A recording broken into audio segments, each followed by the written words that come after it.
Welcome to my channel. Please like and subscribe. আজকে প্রথম প্রশ্ন, সকালে খালি পেটে কি খেলে এনার্জি পাওয়া যায়? সকালে খালি পেটে ভেজানো আমন্ড খেলে এনার্জি পাওয়া যায়। পৃথিবীর কোন দেশের মানুষ বেশি শিক্ষিত? বন্ধুরা, কানাডার মানুষ বেশি শিক্ষিত। প্রতিদিন একটি করে কলা খেলে কি হয়? প্রতিদিন একটি করে কলা খেলে পেট পরিষ্কার হয় এবং শরীরের শক্তি বৃদ্ধি পায়।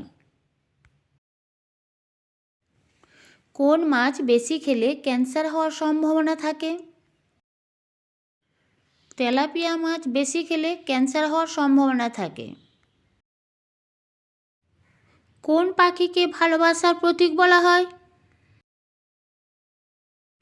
সাদা রাজহাঁসকে ভালোবাসার প্রতীক বলা হয়।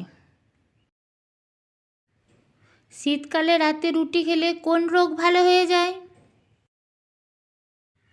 কোষ্ঠকাঠিন্য ও অ্যাসিডিটি ভালো হয়ে যায়। কোন দেশে লাল রঙের কাঁঠাল দেখতে পাওয়া যায়? ভিয়েতনাম দেশে লাল রঙের কাঁঠাল দেখতে পাওয়া যায়। শরীরে কোন ভিটামিনের অভাবে ঘন ঘন সর্দি জ্বর হয়? ভিটামিন ডি এর অভাবে ঘন ঘন সর্দি জ্বর হয়। বন্ধুরা, এরকম আরও প্রশ্নের উত্তর পেতে চ্যানেলটিকে সাবস্ক্রাইব করে ভিডিওটিতে লাইক দিয়ে আমার সঙ্গে থাকুন। আমাকে সামনে এগিয়ে যেতে সাহায্য করুন। পরের প্রশ্ন, কী খেলে ফুসফুসে থাকা ময়লা পরিষ্কার হয়?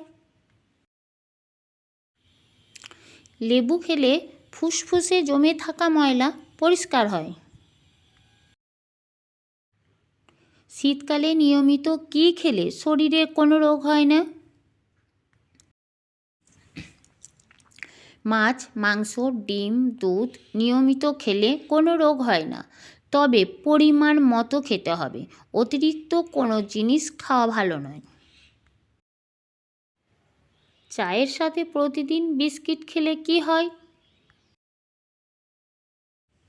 চায়ের সাথে প্রতিদিন বিস্কিট খেলে শরীরের ওজন বৃদ্ধি পায় ও ডায়াবেটিস দেখা দিতে পারে। সকালে খালি পেটে হালকা গরম জল পান করলে কি হয়? লেবুর সাথে কি খেলে সর্দি কাশির সমস্যা কমে? লেবুর সাথে সামান্য মধু খেলে সর্দি কাশির সমস্যা কমে।